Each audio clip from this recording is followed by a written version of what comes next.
ബൈബിളിലൂടെ ഒരു തീർത്ഥാടനം എന്ന വചന പഠന പദ്ധതിയിലേക്ക് മാന്യ പ്രേക്ഷകർക്ക് സ്വാഗതം.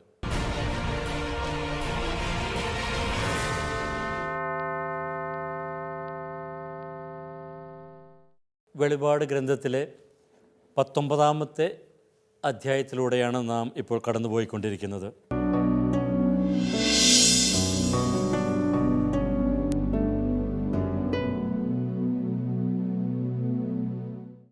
ആദ്യ ഭാഗത്ത് കുഞ്ഞാടിൻ്റെ വിവാഹവും വിരുന്നും ഒക്കെ നമ്മൾ കണ്ടു.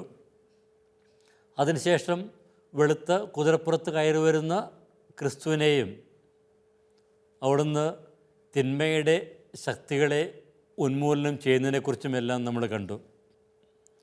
അപ്പോൾ അവിടുന്ന് നടപ്പാക്കുന്ന ആ രക്ഷ അത് തിന്മയുടെ ശക്തികളെ ഉന്മൂലനം ചെയ്തുകൊണ്ടാണ്. അപ്പോൾ അത് പ്രതീകാത്മകമായിട്ട് അവതരിപ്പിക്കുന്ന ഭാഗമാണ് ഇവിടെയുള്ളത്. ഇപ്പോൾ യുദ്ധം ചെയ്യുവാനായിട്ട് കടന്നു വരുന്ന എല്ലാവരെയും തോൽപ്പിക്കുന്ന ഒരു വിവരണം. 20-ാമത്തെ വാക്യം നമുക്ക് കാണാം. മൃഗം പിടിക്കപ്പെട്ടു, അതോടൊപ്പം മൃഗത്തിൻ്റെ അടയാളം സ്വീകരിക്കുകയും അതിൻ്റെ പ്രതിമയെ ആരാധിക്കുകയും ചെയ്തിരുന്നവരെ അതിൻ്റെ മുമ്പാകെ അടയാളങ്ങൾ കാണിച്ച് വഴിതെറ്റിച്ച് വ്യാജപ്രവാചകനും. ഇരുവരും ഗന്ധകമെരിയുന്ന അഗ്നിത്തടാകത്തിലേക്ക് ജീവനോടെ എറിയപ്പെട്ടു. വെളിപാടിലെ ആദ്യ ഭാഗത്ത് തിന്മയുടെ ശക്തികൾ സർവ പ്രപഞ്ചത്തെയും കീഴടക്കിയിരിക്കുന്ന വിധത്തിലുള്ള വിവരണങ്ങളാണ് നമ്മൾ കാണുക. അപ്പോൾ പ്രപഞ്ചത്തിൽ ഭരണം നടത്തുന്നത് അവരാണ് എന്ന വിധത്തിലാണ് നമ്മൾ ആ വിവരണങ്ങൾ പോവുക. ഇപ്പോൾ ദൈവജനത്തെ വഴിതെറ്റിക്കുന്ന ഇവരെ സാത്താൻ്റെയും മൃഗത്തിൻ്റെയും ഒക്കെ പ്രതീകത്തിലൂടെ അവതരിപ്പിക്കുന്നത് കാണുന്നു.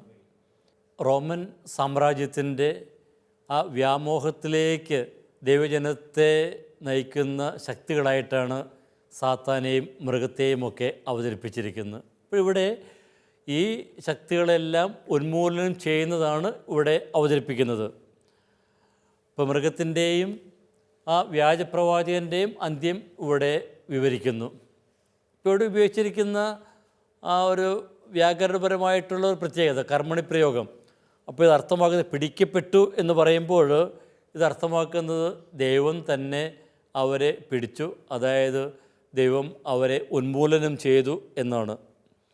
ഇപ്പോൾ വ്യാജപ്രവാചകനെ നാം ആദ്യം കരയിൽ നിന്ന് വരുന്ന, അതുപോലെ തന്നെ രാജാരാധനയെ അനുകൂലിക്കുന്നവരെ ചിത്രീകരിക്കുന്ന മൃഗമായിട്ടാണ് അവതരിപ്പിച്ചിരിക്കുന്നത്. ആകാശത്ത് നിന്ന് അഗ്നി വർഷിക്കുന്നതൊക്കെ ആയിട്ട് ഇതിനെ അവതരിപ്പിക്കുന്നുണ്ട്. പക്ഷേ അവസാനം ഇവ തന്നെ അഗ്നിത്തടാകത്തിലേക്ക് വലിച്ചെറിയപ്പെടുന്നു, അഗ്നിയിൽ ദഹിപ്പിക്കപ്പെടുന്നു. അപ്പോൾ ആകാശത്ത് നിന്ന് അഗ്നിയൊക്കെ വർഷിക്കുന്നത് അത് തിന്മയെ ഉന്മൂലനം ചെയ്യുന്നതിന് പ്രതീകമായിട്ട് പഴയ നിയമത്തിൽ നമ്മൾ കാണുന്നുണ്ട്. ഉൽപ്പത്തി പുസ്തകത്തിൽ സോദോം ഗൊമോറയെ നശിപ്പിക്കുവാനായിട്ട് ആകാശത്ത് നിന്ന് അഗ്നിയും ഗന്ധകവുമൊക്കെ വർഷിക്കുന്നത് വളരെ സാധാരണമായൊരു പ്രതീകം തന്നെയാണല്ലോ. അതുപോലെ തന്നെ എസെക്കിയേൽ പ്രവാചകൻ്റെ പുസ്തകത്തിലെ 32-ാം അധ്യായത്തിൽ ഗോഗിനെ നശിപ്പിക്കുവാനും ആകാശത്ത് നിന്ന് അഗ്നിയും ഗന്ധകവുമൊക്കെ വർഷിക്കുന്നത് അവിടെ കാണുന്നുണ്ട്. അപ്പോൾ ഇത് ആ തിന്മയുടെ ശക്തികളെ ഇല്ലായ്മ ചെയ്യുന്ന ഒരു രംഗം തന്നെയാണ്. ഇനി അഗ്നിത്തടാകം എന്ന് പറയുമ്പോൾ നമ്മൾ ഇതിൽ പറഞ്ഞിരിക്കുന്ന വെളിപാടിൽ പറഞ്ഞിരിക്കുന്ന പാതാളവുമായിട്ട് ഇതിനെ ബന്ധിപ്പിക്കരുത്. അപ്പോൾ ഇത് മനുഷ്യർ, മരിച്ചുപോയവർ, ഉയർപ്പ് വരെ വസിക്കുന്ന ഒരു പാതാളം അല്ല ഈ അഗ്നിത്തടാകം എന്ന് പറയുന്നത്. കാരണം പിന്നീട് മരണവും പാതാളവും ഒക്കെ അഗ്നിത്തടാകത്തിലേക്ക് വലിച്ചെറിയപ്പെടുന്നത് നമ്മൾ കാണുന്നുണ്ട്. അപ്പോൾ അഗ്നിത്തടാകം അത് നിത്യശിക്ഷയുടെ പ്രതീകം തന്നെയാണ്. ഇനി ഇതിന് വിപരീതമായിട്ടുള്ള പ്രതീകം നമ്മൾ വെളിപാടിൽ 15-ാം അധ്യായത്തിൽ 2-ാമത്തെ വാക്യത്തിൽ കാണുന്നുണ്ട്. അവിടെ ആ വീണ്ടെടുക്കപ്പെട്ടവർ, ദൈവജനം ഒരുമിച്ച് കൂടുന്ന സ്വർഗീയ പളങ്ക് കടലിനെ കുറിച്ച് പറയുന്നുണ്ട്. അപ്പോൾ അതിൻ്റെ ഒരു വിപരീത ചിത്രം തന്നെയാണ് ഇവിടെ ഉള്ളത്. ഇനി തുടർന്ന് 21-ാമത്തെ വാക്യത്തിൽ ശേഷിക്കുന്നവർ ഇല്ലായ്മ ചെയ്യപ്പെടുന്നതിനെക്കുറിച്ച് പറയുന്നു. 21-ാം വാക്യം, ശേഷിച്ചിരുന്നവർ അശ്വാരൂഢൻ്റെ വായിൽ നിന്ന് പുറപ്പെട്ട വാളുകൊണ്ട് വധിക്കപ്പെട്ടു. പക്ഷികളെല്ലാം അവരുടെ മാംസം കൊണ്ട് തൃപ്തി അടഞ്ഞു. ഇവിടെ തിന്മയ്ക്കെതിരെയുള്ള ആ യുദ്ധം പൂർത്തിയാകുന്ന രംഗമാണ് നമ്മളിവിടെ കാണുന്നുണ്ട്. ഈ ആത്യന്തിക വിജയം മനുഷ്യരാരുടെയും സഹായമില്ലാതെ മിശിഹ തന്നെയാണ് പൂർത്തിയാക്കുന്നത്. അപ്പോൾ വെളുത്ത കുതിരപ്പുറത്ത് വരുന്ന ആ ക്രിസ്തുവിൻ്റെ കൂടെ വരുന്ന സ്വർഗീയ ദൂതരെക്കുറിച്ചൊക്കെ പറയുന്നുണ്ടെങ്കിലും അവർ ഈ യുദ്ധത്തിൽ ഏർപ്പെടുന്നതിനെക്കുറിച്ച് യാതൊരു സൂചനയും ഇവിടെയില്ല. അപ്പോൾ ഇത് ദൈവത്തിൻ്റെ തന്നെ സമ്പൂർണ്ണമായിട്ടുള്ള ഇടപെടലാണ്. അവിടുന്ന് ഇടപെടുന്നത് അത് സത്യത്തിൻ്റെ വചനം കൊണ്ട് തന്നെയാണ്. അപ്പോൾ സാക്ഷികളുടെ വിവരണത്തിൽ അവരുടെ മൃതദേഹം സംസ്കരിക്കാതെ അപമാനിക്കപ്പെടുന്നതിനെക്കുറിച്ച് 11-ാമത്തെ അധ്യായത്തിൽ പറയുന്നുണ്ട്. സാക്ഷികൾ അവരുടെ സാക്ഷ്യം പൂർത്തിയായി കഴിഞ്ഞ് അവർ വധിക്കപ്പെടുന്നു. മൃഗം വന്ന് അവരെ ആക്രമിച്ച് വധിക്കുന്നു. പിന്നെ ആ മൃതദേഹം സംസ്കരിക്കാനായിട്ട് ആരും അനുവദിക്കുന്നില്ല. എല്ലാവരും അത് നോക്കി നിന്ന് അവർ പരിഹസിക്കുന്നു എന്നൊക്കെ നമ്മൾ 11-ാം അധ്യായത്തിൽ കാണുന്നുണ്ട്. പക്ഷേ ഇവിടെ ആകട്ടെ ഈ മൃഗത്തിൻ്റെ കൂടെ നിൽക്കുന്നവരുടെ ആ ശരീരം, സംസ്കരിക്കപ്പെടാത്ത ശരീരം പക്ഷികൾക്ക് ആഹാരമായി തീരുന്നു. അപ്പോൾ വിരുന്നിൻ്റെ ഒരു പ്രതീകമെടുത്ത് 2 ചിത്രങ്ങൾ ഇവിടെ അവതരിപ്പിച്ചിരിക്കുന്നു. ആദ്യ ഭാഗത്ത് കുഞ്ഞാടിനോട് കൂടെയുള്ളവർ പങ്കുചേരുന്ന ആ ദൈവിക വിരുന്ന്, അത് വിവാഹ വിരുന്നാണ്. സന്തോഷത്തിൻ്റെയും സമൃദ്ധിയുടെയും ദൈവവാഗ്ദാനങ്ങളുടെ പൂർത്തീകരണത്തിൻ്റെയും പ്രതീകമായിട്ടുള്ള വിരുന്ന്. ഇനി ഇവിടെയാണെങ്കിലോ അത് ദൈവത്തിൻ്റെ ശിക്ഷയ്ക്ക് വിധേയരായവർ പക്ഷികൾക്ക് വിരുന്നായി മാറുന്ന ഒരു വിവരണം. അപ്പോൾ വിരുന്ന് ഗ്രീക്ക് ഭാഷയിൽ ദൈപ്നോൺ എന്ന് പറയുന്ന പദം തന്നെയാണ് 2 ഉപയോഗിച്ചിരിക്കുന്നത്. ഇപ്പോൾ എന്തുകൊണ്ടാണ് ഈ 2 സമാനമായിട്ടുള്ള പ്രതീകങ്ങൾ ഇവിടെ അവതരിപ്പിച്ചിരിക്കുന്നത്? തീർച്ചയായിട്ടും ഇത് ദൈവജനത്തെ ഉദ്ദേശിച്ച് തന്നെയാണ്. അപ്പോൾ ദൈവജനത്തിൻ്റെ മുന്നിലുള്ള 2 സാധ്യതകൾ. ഏത് വിരുന്നാണ് നിങ്ങൾ ആഗ്രഹിക്കുന്നത്? കുഞ്ഞാടിൻ്റെ വിരുന്നിൽ പങ്കുചേരണോ, അല്ലെങ്കിൽ നിങ്ങൾ തന്നെ ഈ പക്ഷികൾക്ക് ഒരു വിരുന്നായിട്ട് മാറണമോ? ഇപ്പോൾ 2 വിഭാഗങ്ങൾ, 2 കൂട്ടരെയാണ് ഈ വെളിപാടിൽ അവതരിപ്പിച്ചിരിക്കുന്നത് നമ്മൾ കണ്ടു. ദൈവത്തിൻ്റെ മുദ്രയുള്ള ജനത്തെക്കുറിച്ച് പറയുന്നുണ്ട് 7-ാം അധ്യായത്തിൽ. അതുപോലെ തന്നെ സർപ്പത്തിൻ്റെ അടയാളമുള്ളവരെക്കുറിച്ച് പറയുന്നുണ്ട് 13-ാമത്തെ അധ്യായത്തിൽ. അപ്പോൾ 2 വിഭാഗങ്ങൾ, ദൈവത്തോട് കൂടെ നിൽക്കുന്നവർ, തിന്മയുടെ ശക്തികളുടെ കൂടെ നിൽക്കുന്നവർ. അല്ലെങ്കിൽ കുഞ്ഞാടിൻ്റെ കൂടെ നിൽക്കുന്നവർ, കുഞ്ഞാട് പോകുന്നിടത്തെല്ലാം അതിനെ അനുഗമിക്കുന്നവർ 14-ാം അധ്യായത്തിൽ 4-ാമത്തെ വാക്യത്തിൽ നമ്മൾ കാണുന്നുണ്ട്. അതുപോലെ തന്നെ വേശ്യയുടെ കൂടെ നിൽക്കുന്നവർ 17-ാം അധ്യായത്തിൽ, ആ വേശ്യയുടെ ദുർവൃത്തിയിൽ പങ്കുചേരുന്നവർ. അപ്പോൾ 2 വ്യത്യസ്ത സമൂഹങ്ങൾ, 2 വ്യത്യസ്ത സാധ്യതകൾ. അപ്പോൾ ഈ 2 കൂട്ടർക്കും ലഭിക്കുന്ന ആ ഒരു പ്രതിഫലം, അല്ലെങ്കിൽ അവരുടെ കർമ്മത്തിനുള്ള പരിണതഫലം, അതാണ് ഇവിടെ അവതരിപ്പിക്കുന്നത്. വിശ്വാസികൾ കുഞ്ഞാടിൻ്റെ വിരുന്നിൽ പങ്കുചേരുമ്പോൾ മൃഗത്തിൻ്റെ സഖ്യകക്ഷികൾ ദൈവത്തിൻ്റെ യുദ്ധഭൂവിലെ പക്ഷികൾക്ക് ആഹാരമായി തീരുന്നു. അങ്ങനെ തിന്മയുടെ സംവിധാനങ്ങളെല്ലാം തകർക്കപ്പെടുന്നത് ഇവിടെ കാണുന്നു. അപ്പോൾ ദൈവത്തിനെതിരായിട്ട് യുദ്ധം ചെയ്യുവാനായിട്ട് സർവ്വരും ഒരുമിച്ച് കൂടി. പക്ഷേ അവരെല്ലാവരും ഉന്മൂലനം ചെയ്യപ്പെടുന്നു. തിന്മയുടെ വലയത്തിൽപ്പെട്ടിരിക്കുന്ന ഭരണാധിപരും പ്രബലരും സാധാരണക്കാരും അവരുടെ വിധിക്കായിട്ടാണ് ഇവിടെ ഒന്നു ചേർന്നിരിക്കുന്നത് എന്ന ആ ഒരു ഐറോണിക്കായിട്ടുള്ള ഒരു ചിത്രമാണ് ഇവിടെ അവതരിപ്പിച്ചിരിക്കുന്നത്. ഇപ്പോൾ യുദ്ധം തുടങ്ങുന്നതിനെക്കുറിച്ച് പറയുന്നത്, പക്ഷേ ആ യുദ്ധം തുടങ്ങുന്നതിന് മുമ്പ് തന്നെ തിന്മയുടെ ഭാഗത്തു നിന്നുള്ള ആ പ്രധാന ആളുകൾ, മൃഗവും വ്യാജപ്രവാചകനും പിടിക്കപ്പെടുന്നു. 13-ാമത്തെ അധ്യായത്തിൽ ഈ മൃഗത്തേക്കാൾ വലിയവൻ ആരുണ്ട് എന്നൊരു ചോദ്യമുണ്ട്. അപ്പോൾ അങ്ങനെ അതിൻ്റെ ഒരു അമാനുഷികത നൽകുവാനായിട്ട് അതിനോട് കൂടെ നിൽക്കുന്നവർക്ക് ശ്രമിക്കുന്നു. പക്ഷേ ഈ മൃഗത്തിൻ്റെ തനിനിറം എന്തെന്ന് ഇവിടെ കാണുന്നു. അപ്പോൾ അമാനുഷികത ചാർത്തപ്പെട്ടിരുന്ന ഈ മൃഗം അതിന് ആത്യന്തികമായിട്ട് നിലനിൽപ്പൊന്നുമില്ല, അതൊക്കെ പരാജയപ്പെടും, അതിനൊക്കെ ദൈവം പരാജയപ്പെടുത്തും എന്ന ആ ഒരു സന്ദേശമാണ് ഈ ഭാഗത്ത് കൊടുത്തിരിക്കുന്നത്. അപ്പോൾ ഇതിനെ അയച്ച സർപ്പം അത് ആദ്യമേ പരാജയപ്പെടും നമ്മൾ കാണുന്നുണ്ട്. 12-ാമത്തെ അധ്യായത്തിൽ മിഖായേലും അതിൻ്റെ ദൂതന്മാരുമായിട്ടുള്ള യുദ്ധത്തിൽ സർപ്പം പരാജയപ്പെട്ട് താഴേക്ക് പതിക്കുന്നത് നമ്മൾ കാണുന്നുണ്ട്. മൃഗത്തെ ആരാധിക്കുന്നവരെ വ്യാജപ്രവാചകൻ വധിക്കാനായിട്ട് ഇടവരുത്തുന്നെങ്കിൽ ഇപ്പോൾ ഇതിനെ ആരാധിക്കുന്നവർ ഒക്കെ കൊല്ലപ്പെടുന്നതായിട്ട് ഇവിടെ അവതരിപ്പിക്കുന്നു. വ്യാജപ്രവാചകൻ ആളുകളെ വഴിതെറ്റിക്കാനായിട്ട് ആകാശത്ത് നിന്ന് അഗ്നി ഇറക്കുന്നെങ്കിൽ ഇപ്പോൾ അത് തന്നെ ഈ അഗ്നിയിൽ ദഹിപ്പിക്കപ്പെടുന്നു. ദൈവജനം സഹനത്തിൻ്റെ തീച്ചൂളയിലൂടെ കടന്നു പോകുന്നത് നമ്മൾ ആദ്യ ഭാഗത്ത് നമ്മൾ കാണുന്നുണ്ട്. പക്ഷേ അവരൊക്കെ ഈ അഗ്നി തടാകത്തിൽ നിന്ന് മോചിതരാകുന്നു. അവർ നിൽക്കുന്ന എവിടെയാണ്? അഗ്നിമയമായ പളുങ്ക് കടലിലാണ്. അപ്പോൾ തിന്മയുടെ ശക്തികൾ അഗ്നി തടാകത്തിലേക്ക് പതിക്കുമ്പോൾ ദൈവത്തോട് കൂടെ നിൽക്കുന്നവർ അഗ്നിമയമായ പളുങ്ക് കടലിലാണ് നിൽക്കുന്നത്. അപ്പോൾ ഈ രണ്ട് ദൃശ്യങ്ങൾ ഇവിടെ 19-ാം അധ്യായത്തിൽ അവതരിപ്പിച്ചിരിക്കുന്ന ഈ ദൃശ്യങ്ങളെല്ലാം ആരാധന സമൂഹത്തെ ഉദ്ദേശിച്ചുള്ളതാണ് എന്ന് വളരെ വ്യക്തം. അവരുടെ മുന്നിലുള്ള രണ്ട് സാധ്യതകൾ: മൃഗത്തെ, അതിൻ്റെ സംവിധാനങ്ങളെ പിഞ്ചെല്ലാം, അല്ലെങ്കിൽ ക്രിസ്തുവിനെ, ക്രിസ്തുവിൻ്റെ മൂല്യങ്ങളെ പിഞ്ചെല്ലാം. മൃഗത്തെ പിഞ്ചെന്നാൽ തീർച്ചയായിട്ടും ആ റോമിൻ്റെ സൗഭാഗ്യത്തിൽ പങ്കുചേരാം, അതിൻ്റെ ആർഭാടത്തിൽ പങ്കുചേരാം. പക്ഷെ അതിൻ്റെയൊക്കെ തനിനിറം എന്തെന്ന് 17-ാം അധ്യായത്തിൽ ആ ബാബിലോണിനെ ചിത്രീകരിക്കുമ്പോഴൊക്കെ പറയുന്നുണ്ട്. അതൊക്കെ അവളുടെ ദുർവൃത്തിയായിട്ടാണ് അവതരിപ്പിക്കുക, വേശ്യയുടെ ദുർവൃത്തിയായിട്ടാണ് അവതരിപ്പിക്കുക. ഇനി ക്രിസ്തുവിൻ്റെ കൂടെ പോവുകയാണെങ്കിൽ അവർ പങ്കുചേരുന്ന എന്തിലാണ്? അവിടുത്തെ മരണത്തിലാണ്. അപ്പോൾ അവിടുത്തേക്ക് സാക്ഷ്യം നൽകുകയെന്ന് പറയുമ്പോൾ അവിടുത്തെ ആ കുരിശുമരണത്തിൽ പങ്കുചേരുന്നത് തന്നെയാണ്. 7-ാം അധ്യായത്തിൽ 14-ാമത്തെ വാക്യത്തിൽ മനോഹരമായിട്ട് അത് അവതരിപ്പിക്കുന്നുണ്ടല്ലോ.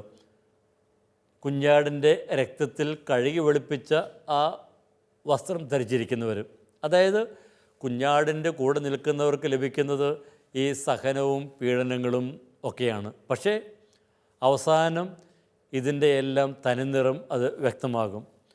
അപ്പോൾ അവസാനം ഈ തിന്മയുടെ കൂടെ നിൽക്കുന്നവരൊക്കെ ഇല്ലായ്മ ചെയ്യപ്പെടും. കാരണം റോമിൻ്റെ ആ പകിട്ടൊക്കെ അത് ശാശ്വതമല്ല എന്ന് ജനം തിരിച്ചറിയും. അങ്ങനെയെങ്കിൽ ആരാധന സമൂഹത്തോടുള്ള ചോദ്യം ഇതാണ്: നിങ്ങൾ ആരുടെ കൂടെയാണ്? ദൈവത്തിൻ്റെ കൂടെയോ കുഞ്ഞാടിൻ്റെ കൂടെയോ, അതോ നിങ്ങളെ വ്യാമോഹിപ്പിക്കുന്ന ബാബിലോണിൻ്റെ കൂടെയോ, ഈ മൃഗത്തിൻ്റെയോ അല്ലെങ്കിൽ വ്യാജപ്രവാചകൻ്റെ കൂടെയോ? അപ്പോൾ ഈ തീരുമാനമെടുക്കുവാനായിട്ട് ആരാധന സമൂഹത്തോട് ചോദിക്കുന്നു. ആ ഒരു ചോദ്യം തന്നെയാണ് നമ്മോടും ദൈവം ചോദിക്കുന്നത്. അപ്പോൾ വെളിപാട് ഗ്രന്ഥത്തിൻ്റെ വിവരണങ്ങളിലൂടെ കടന്നു പോകുമ്പോൾ നമ്മോട് തന്നെ ദൈവം ചോദിക്കുന്ന, ക്രിസ്തു ചോദിക്കുന്ന ചോദ്യം ആണിത്. നിങ്ങളുടെ മുന്നിൽ കാണുന്ന ആ യാഥാർത്ഥ്യങ്ങളുടെ തനിനിറം നിങ്ങൾ തിരിച്ചറിയുക. ഇതിൻ്റെ പകിട്ടിൽ നിങ്ങൾ ആകർഷകരാകേണ്ട കാര്യമൊന്നുമില്ല. പക്ഷെ അതൊക്കെ നിലനിൽക്കുന്ന ആ പകിട്ടൊന്നുമല്ല. അതൊക്കെ വളരെ നശ്വരങ്ങളാണ്. നിലനിൽക്കുന്നത് അത് ക്രിസ്തുവിൻ്റെ കൂടെ നിൽക്കുന്നവർക്ക് ലഭിക്കുന്ന ആ ശോഭയാണ്. വെളുത്ത വസ്ത്രം ധരിച്ചിരിക്കുന്ന, ആ നിർമ്മല വസ്ത്രം ധരിച്ചിരിക്കുന്ന ആളുകൾ ആയി തീരാനായിട്ടാണ്, അവരുടെ കൂടെ ചേരുവാനായിട്ടാണ് നാമൊക്കെ വിളിക്കപ്പെട്ടിരിക്കുന്നത്. ഇപ്പോൾ 19-ാം അധ്യായത്തിലെ ആശയങ്ങളിലൂടെയൊക്കെ നമ്മളൊക്കെ കടന്നുപോയി. ഇനി നമ്മൾ 20-ാമത്തെ അധ്യായത്തിലേക്ക് കടക്കുകയാണ്. 20-ാമത്തെ അധ്യായം വളരെ വെളിപാടിലെ വളരെ ദുർഗ്രഹമായിട്ടുള്ള ഒരു ഭാഗമാണ്. വളരെ വ്യത്യസ്തങ്ങളായിട്ട് വ്യാഖ്യാനിക്കപ്പെടുന്ന ചില ഭാഗങ്ങൾ ഇവിടെയൊക്കെയുണ്ട്. അപ്പോൾ അതിൻ്റെ ആ വ്യാഖ്യാനങ്ങളിലേക്ക് നമുക്ക് ശ്രദ്ധാപൂർവം കടന്ന് ചെല്ലേണ്ടിയിരിക്കുന്നു. ഇവിടെ മൃഗത്തിൻ്റെ പരാജയവും സാത്താൻ്റെ ബന്ധനവും വിശുദ്ധരുടെ 1000 വർഷത്തെ ഭരണവുമൊക്കെ വിവരിക്കപ്പെടുന്നു. 1000 വർഷത്തെ ഭരണം അതൊക്കെ ചില സമൂഹങ്ങളിലൊക്കെ വളരെ വ്യത്യസ്തമായിട്ട് വ്യാഖ്യാനിക്കപ്പെടുന്ന ഒരു പ്രമേയം തന്നെയാണ്. അപ്പോൾ യുഗാന്തത്തെക്കുറിച്ചുള്ള ആ ദൈവശാസ്ത്രത്തിൽ ഒക്കെ ഉള്ള പല അവതരണങ്ങളും ഇതിനെ അടിസ്ഥാനമാക്കിയിട്ടുള്ളതാണ്. പക്ഷേ അതൊക്കെ ഈ വെളിപാട് ഗ്രന്ഥത്തിലുള്ള സന്ദേശമല്ല എന്ന് നമ്മളൊക്കെ അറിയണം. അപ്പോൾ ഇവിടെ ഈ 20-ാം അധ്യായത്തിലേക്ക് കടക്കുന്നതിന് മുമ്പ് ഈ തിന്മയുടെ ശക്തികളെയൊക്കെ പൂർണ്ണമായിട്ട് ഉന്മൂലനം ചെയ്യുന്നതിൻ്റെ ആ വിവരണത്തിന് മുമ്പ് ആ തിന്മയുടെ ശക്തികളെക്കുറിച്ചുള്ള ആ കാര്യങ്ങൾ വെളിപാടിൽ അവതരിപ്പിച്ചിരിക്കുന്ന കാര്യങ്ങൾ നമുക്കൊന്ന് ഓടിച്ച് നോക്കാം. 12-ാമത്തെ അധ്യായത്തിലാണ് സാത്താൻ പ്രത്യക്ഷപ്പെടുന്നത് വിവരിക്കുന്നത്. 12-ാം അധ്യായത്തിൽ സൂര്യനെ ഉടയാടയാക്കിയ സ്ത്രീയെക്കുറിച്ച് പറയുന്നുണ്ട്. അതിനുശേഷമാണ് 3-ാമത്തെ വാക്യത്തിൽ സ്വർഗത്തിൽ മറ്റൊരു അടയാളമായിട്ട് സർപ്പത്തെ അവതരിപ്പിക്കുന്നത്. ഇനി ഈ സർപ്പത്തെ അവതരിപ്പിച്ച ശേഷം പിന്നീട് 13-ാം അധ്യായത്തിലേക്ക് വരുമ്പോൾ അതിൻ്റെ ആ കൂട്ടാളികൾ ആയിട്ട് മൃഗവും വ്യാജ പ്രവാചകനും ഒക്കെ കാണുന്നു. ഇനി അതിനുശേഷം ഇവിടെ അവതരിപ്പിക്കുന്നത് മഹാവേശ്യയാണ്. 17-ാം അധ്യായത്തിൽ 1 മുതൽ വേശ്യ മൃഗത്തിൻ്റെ മുകളിൽ ഇരിക്കുന്നതായിട്ട് അവതരിപ്പിക്കുന്നു. ഇപ്പോൾ മൃഗത്തിൻ്റെ, അതായത് തിന്മയുടെ ശക്തിയാണ് ഇവളിലുള്ളത് എന്നതിൻ്റെ പ്രതീകം തന്നെയാണ്. അപ്പോൾ ആ വേശ്യ, ആ മഹാബാബിലോൺ, അത് അന്നത്തെ തിന്മ നിറഞ്ഞ സംവിധാനങ്ങളെയാണ് സൂചിപ്പിക്കുന്നത്. അന്നത്തെ റോമൻ സാമ്രാജ്യമൊക്കെ ഇതിൽ ഉൾക്കൊള്ളുന്നു എന്ന് വേണമെങ്കിൽ പറയാം. ഇനി 17-ാം അധ്യായത്തിൽ 16-ാം വാക്യം വരുമ്പോൾ നമ്മൾ കാണുന്നു ഈ വേശ്യയെ ആ മൃഗം തന്നെ നശിപ്പിക്കുന്നതായിട്ട്. തുടർന്ന് 19-ാം അധ്യായത്തിൽ നമ്മൾ കഴിഞ്ഞ ക്ലാസ്സുകളിൽ കണ്ടതുപോലെ മൃഗവും വ്യാജപ്രവാചകനും കീഴടക്കപ്പെടുന്നു. അവർ അഗ്നിത്തടാകത്തിലേക്ക് വലിച്ചെറിയപ്പെടുന്നു. ഇനി 20-ാം അധ്യായത്തിലേക്ക് വരുമ്പോൾ സാത്താനെ പാതാളഗർത്തത്തിലേക്കും പിന്നീട് അഗ്നിത്തടാകത്തിലേക്കും എറിയുന്നത് നമ്മൾ കാണുന്നു. പിന്നീട് ആ മരണവും ആ പാതാളവും തന്നെ അത് അഗ്നിത്തടാകത്തിലേക്ക് വലിച്ചെറിയപ്പെടും നമ്മൾ കാണുന്നുണ്ട്. അപ്പോൾ വെളിപാടിലെ ആ 2-ാമത്തെ ഭാഗത്ത് 12-ാം അധ്യായം മുതലുള്ള ഭാഗത്ത് തിന്മയെ പടിപടിയായിട്ട് അവതരിപ്പിക്കുകയും ഇനി ആ തിന്മ പടിപടിയായിട്ട് അത് ഉന്മൂലനം ചെയ്യപ്പെടുന്നും വിവരിക്കുന്നു. അപ്പോൾ ദൈവജനത്തിൻ്റെ മുമ്പിൽ അവതരിപ്പിക്കുന്ന ചിത്രം അതാണ്. അപ്പോൾ നമ്മുടെയൊക്കെ ചുറ്റുമുള്ള ആ പ്രപഞ്ചത്തിലെ ചരിത്രത്തിലെ യാഥാർത്ഥ്യങ്ങളെ അതായിരിക്കുന്ന പോലെ മനസ്സിലാക്കാൻ വേണ്ടിയിട്ടാണ് ഈ വിധത്തിൽ ഗ്രന്ഥകാരൻ അവതരിപ്പിക്കുന്നത്. ഇനി സാത്താനെക്കുറിച്ച് നമുക്ക് കാണാം. സാത്താൻ ഇനി 20-ാമത്തെ അധ്യായത്തിൽ സാത്താനാണ് പ്രധാന പ്രമേയമായിട്ട് കടന്നു വരുന്നത്. സാത്താൻ 12-ാം അധ്യായത്തിൽ ആണ് പ്രത്യക്ഷപ്പെടുക. സ്വർഗത്തിൽ ഒരു അടയാളം, സ്ത്രീയുടെ വലിയൊരു അടയാളം. അപ്പോൾ അതിന് ഒരു പാരലായിട്ട് സാത്താൻ്റെ അടയാളം, മറ്റത് വലിയ അടയാളമാണെങ്കിൽ ഇത് ഒരു വെറും അടയാളം മാത്രമാണ്. അപ്പോൾ നമുക്കറിയാം ഇതിന് വലിയ ശക്തിയൊന്നുമില്ല എന്ന് നമുക്കറിയാം. ഇനി സാത്താൻ എന്താ ചെയ്യുന്നത്? ആ സ്ത്രീ പ്രസവിക്കുന്ന ആ കുഞ്ഞിനെ വിഴുങ്ങാനായിട്ട് കാവൽ നിൽക്കുകയാണ്. പക്ഷേ ഈ സാത്താന് ഒന്നും ചെയ്യാൻ സാധിക്കുന്നില്ല. ഈ കുഞ്ഞ്, ഈ ശിശു സ്വർഗത്തിലേക്ക് എടുക്കപ്പെടും. നമുക്കറിയാം അത് ഭൂമിയിൽ അവതരിക്കുന്ന ആ ക്രിസ്തുവിനെ ഇല്ലാതാക്കുവാൻ ശ്രമിക്കുന്ന ആ സാത്താനെ തന്നെയാണ് അവിടെ അവതരിപ്പിക്കുക. അപ്പോൾ സാത്താന് ഒന്നും ചെയ്യുവാനായിട്ട് സാധിക്കുന്നില്ല എന്ന് തന്നെയാണ് ഇവിടെ അർത്ഥമാക്കുന്നത്.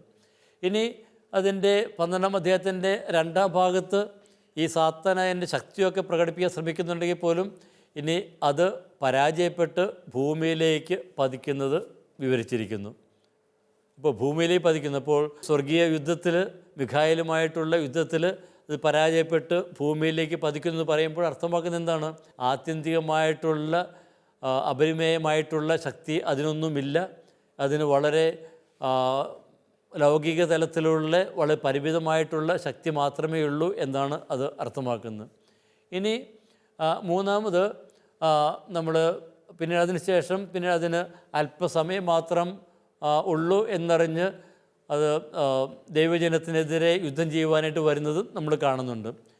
പിന്നെ സാത്താൻ ഭൂമിയിൽ ദൈവജനത്തെ പീഡിപ്പിക്കാൻ ശ്രമിക്കുന്നെങ്കിലും അത് പരാജയപ്പെടുന്നത് കാണുന്നു. 12-ാം അധ്യായത്തിൽ 13 മുതലുള്ള ഭാഗത്തിൽ കാണുന്നുണ്ട്. അത് വെള്ളം വായിൽ നിന്ന് പുറപ്പെടുവിച്ച് അതിനെ വിഴുങ്ങുവാനായിട്ട് അതിനെ ഇല്ലായ്മ ചെയ്യാൻ ശ്രമിക്കുന്നെങ്കിലും അത് പരാജയപ്പെടുന്നത് 12-ാമത്തെ അധ്യായത്തിൽ കാണുന്നുണ്ട്. പിന്നെ തുടർന്ന് സാത്താൻ ചെയ്യുന്ന എന്താണ്? ഇതിൻ്റെ ശക്തി മൃഗത്തിന് നൽകുന്നു. 13-ാം അധ്യായത്തിൽ നൽകുന്നു. അത് നമ്മൾ കാണുന്നു. ഇനി സർപ്പത്തിൻ്റെയും മൃഗത്തിൻ്റെയും വ്യാജപ്രവാചകൻ്റെയും വായിൽ നിന്ന് വരുന്ന അശുദ്ധാത്മാക്കൾ ആർമഗദോണിലെ യുദ്ധത്തിനായിട്ട് രാജാക്കന്മാരെ ഒരുമിച്ച് കൂട്ടുന്നതും നമ്മൾ കാണുന്നു. അപ്പോൾ ഈ പൈശാചിക ശക്തികളെല്ലാം ഭൂമിയിലുള്ള സകല സാധ്യതകൾ ഉപയോഗിച്ചുകൊണ്ട് ദൈവത്തിനെതിരെ തിരിയുവാനായിട്ട് അവതരിപ്പിക്കുന്നതാണ് നമ്മൾ ഇവിടെ കാണുക. പക്ഷേ ആ ശക്തികൾക്കൊന്നും അവർ ഒരുമിച്ച് എത്രമാത്രം അവർ ഒരുമിച്ച് വന്നാലും ഈ ദൈവിക ശക്തിയെ പരാജയപ്പെടുത്തുന്നവർക്ക് സാധിക്കുകയില്ല. ഇനി ഇവിടെ 20-ാം അധ്യായത്തിലേക്ക് വരുമ്പോൾ സാത്താൻ പാതാളത്തിലേക്ക് 1000 വർഷം എറിയപ്പെടുന്നതും പിന്നെ തുടർന്ന് അല്പസമയം മാത്രം അത് ബന്ധനത്തിൽ പുറത്തേക്ക് വരുന്നതും പിന്നീട് പൂർണ്ണമായിട്ടും നശിപ്പിക്കപ്പെടുന്നതും ഇവിടെ അവതരിപ്പിക്കുന്നു. അപ്പോൾ സാത്താൻ്റെ ഈ വിവരണം എന്താണ് ആരാധന സമൂഹത്തോട് ഇവിടെ പറയുന്നത്? അപ്പോൾ സാത്താൻ്റെ ആ താഴേക്കുള്ള പതനത്തിൻ്റെ കഥ ചരിത്രത്തെക്കുറിച്ചുള്ള വെളിപാടിലെ ശുഭാപ്തി വിശ്വാസം പ്രകടമാക്കുകയാണ് ചെയ്യുന്നത്. അപ്പോൾ പ്രപഞ്ചത്തിൽ ആ പൈശാചിക ശക്തികളുടെ സ്വാധീനമുണ്ട്. ചിലപ്പോഴൊക്കെ നമ്മെ ഭയപ്പെടുത്തുന്ന വിധത്തിലായിരിക്കും അത് പ്രത്യക്ഷപ്പെടുക. പക്ഷേ അത് അവസാനം അത് പൂർണ്ണമായിട്ടും ഉന്മൂലനം ചെയ്യപ്പെടും എന്നുള്ള ആ പരിപൂർണ വിശ്വാസമാണ് ഈ വെളിപാട് ഗ്രന്ഥം അവതരിപ്പിക്കുന്നത്. അപ്പോൾ ഈ സാത്താനെ അവതരിപ്പിക്കുന്നത് സാത്താൻ്റെ ശക്തി അവതരിപ്പിക്കാൻ വേണ്ടിയിട്ടല്ല. സാത്താൻ്റെ ശക്തി പരിമിതമാണ്, അത് പൂർണ്ണമായിട്ടും ഉന്മൂലനം ചെയ്യപ്പെടും എന്ന് സഭാ സമൂഹത്തെ, ആരാധന സമൂഹത്തെ അറിയിക്കാൻ വേണ്ടിയിട്ടാണ്. അപ്പോൾ തിന്മയുടെ അന്ത്യം അത് ഒരു ഭാവി പ്രതീക്ഷയാണ്. അപ്പം അങ്ങനെയെങ്കിൽ ഈ ദൈവജനത്തിൻ്റെ നിലപാടുകൾ അത് ശരിയാണ് എന്നുകൂടി ഇവിടെ സ്ഥാപിക്കപ്പെടുന്നു. അപ്പോൾ തിന്മയുടെ ശക്തികളുടെ കൂടെ നിൽക്കുവാൻ തയ്യാറാകാത്ത ദൈവജനത്തിൻ്റെ നിലപാടുകൾ അത് ശരിയാണ്. അപ്പോൾ തങ്ങളുടെ മൂല്യങ്ങൾക്ക് വേണ്ടിയിട്ട് ജീവൻ സമർപ്പിക്കാൻ പോലും അവർ തയ്യാറാകുന്നത് നമ്മൾ കാണുന്നുണ്ട്. അത് ശരിയാണ് എന്ന് അവസാനം ഇത് ഇവർക്ക് ബോധ്യമാകുന്നു. കാരണം ഈ തിന്മയുടെ ശക്തികൾ ഉന്മൂലനം ചെയ്യപ്പെട്ട് കഴിയുമ്പോൾ പുതിയ ജെറുസലം, പുതിയ ആകാശവും പുതിയ ഭൂമിയും വരുന്നത് അടുത്ത അധ്യായത്തിൽ നമ്മൾ കാണുന്നുണ്ട്. അപ്പോൾ ഈ പുതിയ സൃഷ്ടി വരുമ്പോൾ ദൈവജനം അതിൽ അംഗങ്ങളായിട്ട് തീരും. അപ്പോൾ സൃഷ്ടാവായ ദൈവത്തെ 4-ാമത്തെ അധ്യായത്തിൽ അവതരിപ്പിക്കുന്നുണ്ട്. ഇനി ആ ദൈവം തന്നെ എല്ലാം പുനഃസൃഷ്ടിക്കും. അപ്പോൾ ഈ പ്രപഞ്ചത്തിൽ തിന്മയുടെ നിഴലൊക്കെ ഉണ്ടെങ്കിലും ആ നിഴലെല്ലാം അത് അപ്രത്യക്ഷമാക്കി ഈ പ്രപഞ്ചത്തെ ദൈവിക മഹത്വത്തിൽ പ്രശോഭിക്കുന്ന ആ ഒരു പുതിയ സൃഷ്ടിയാക്കി മാറ്റുന്നതാണ് നമ്മൾ ഇനി 20-ാമത്തെ അധ്യായം മുതൽ കാണുക. അപ്പോൾ ആ തിന്മയുടെ ശക്തികൾ പൂർണ്ണമായിട്ടും ഇല്ലാതാകുന്ന ആ ഒരു കാര്യം അത് ഘട്ടം ഘട്ടമായിട്ട് ഇവിടെ അവതരിപ്പിക്കുന്നു. 21-ാമത്തെ അധ്യായം വരുമ്പോൾ പുതിയ ആകാശത്തിൻ്റെ പുതിയ ഭൂമിയുടെയും വിവരണമാണ് കാണുക. ഇനി ഈ 20-ാം അധ്യായത്തിൽ ഉള്ള ആശയങ്ങൾ ഇപ്രകാരം നമുക്ക് അവതരിപ്പിക്കാം. 21 മുതൽ 3 വരെയുള്ള വാക്യങ്ങളിൽ സാത്താൻ യുദ്ധത്തടവുകാരനായിട്ട് 1000 വർഷം ബന്ധിക്കപ്പെടുന്നതാണ് അവതരിപ്പിക്കുന്നത്. തുടർന്ന് 4 മുതൽ 6 വരെയുള്ള വാക്യങ്ങളിൽ വിശ്വാസത്തിനായി പീഡിപ്പിക്കപ്പെട്ടവർ ക്രിസ്തുവിനോടൊത്ത് വാഴുന്നതിനെ അവതരിപ്പിക്കുന്നു. തുടർന്ന് വരുന്ന വാക്യങ്ങൾ 7 മുതൽ 10 വരെയുള്ള വാക്യങ്ങളിൽ സാത്താൻ സ്വതന്ത്രനാക്കപ്പെടുന്നു. കുറച്ച് നേരത്തേക്ക് അവൻ ആക്രമണം അഴിച്ചുവിടുന്നു. പക്ഷേ അവൻ വീണ്ടും പിടിക്കപ്പെട്ട് അഗ്നിത്തടാകത്തിലേക്ക് വലിച്ചെറിയപ്പെടുന്നു. 11 മുതൽ 15 വരെയുള്ള വാക്യങ്ങളിൽ മരിച്ചവർ അവരുടെ പ്രവൃത്തികൾക്കൊത്ത് വിധിക്കപ്പെടുന്നതും വിവരിക്കുന്നു. ഇതാണ് ഇതിലെ പ്രധാനപ്പെട്ട ആശയങ്ങൾ. അപ്പോൾ ഈ അധ്യായത്തിൽ ഉള്ള ആശയങ്ങൾക്ക് വ്യത്യസ്തങ്ങളായിട്ടുള്ള വ്യാഖ്യാനങ്ങളുണ്ട്. ഞാൻ നേരത്തെ സൂചിപ്പിച്ചായിരുന്നു. ഒന്നാമത്തേത്, അന്ത്യവിധിക്ക് മുമ്പ് വിശുദ്ധർ ക്രിസ്തുവിനോടൊപ്പം 1000 വർഷം വാഴും എന്നുള്ള ആ ഒരു വ്യാഖ്യാനം. അപ്പോൾ ദൈവജനം 1000 വർഷം ക്രിസ്തുവിനോടൊപ്പം ഇവിടെ ഈ വാഴും. അപ്പോൾ ഭൗമികമായിട്ടുള്ള ഒരു മിശിഹ രാജ്യം സ്ഥാപിക്കുന്നതിനെക്കുറിച്ച് ചില സഭാ സമൂഹങ്ങളൊക്കെ അതിനെക്കുറിച്ചൊക്കെ പറയാറുണ്ട്. അതുപോലെ തന്നെ ക്രിസ്തുവിൻ്റെ ആദ്യ വരയിൽ ബന്ധിക്കപ്പെട്ട സാത്താൻ അവിടുത്തെ 2ാം വരവ് വരെ തുടരുന്നു. പിന്നെ മൂന്നാമത്തേത് 3.5 വർഷത്തിലൂടെ വിശ്വാസികൾ കടന്നു പോകുന്നതായിട്ടും അവതരിപ്പിക്കുന്നു. ഇതൊക്കെയാണ് ഈ ഒരു അവതരണത്തിൻ്റെ വ്യത്യസ്തങ്ങളായിട്ടുള്ള വ്യാഖ്യാനങ്ങൾ. ഇപ്പോൾ ഇവയുടെ അർത്ഥം, ഈ വ്യാഖ്യാനങ്ങളുടെ അർത്ഥം എന്തെന്ന് നമുക്ക് അടുത്ത ക്ലാസ്സിൽ കൂടുതൽ വിശദമായിട്ട് കാണാം. അതുവരെ ഏവർക്കും ഈശോ മിശിഹായ്ക്കും സ്തുതിയായിരിക്കട്ടെ.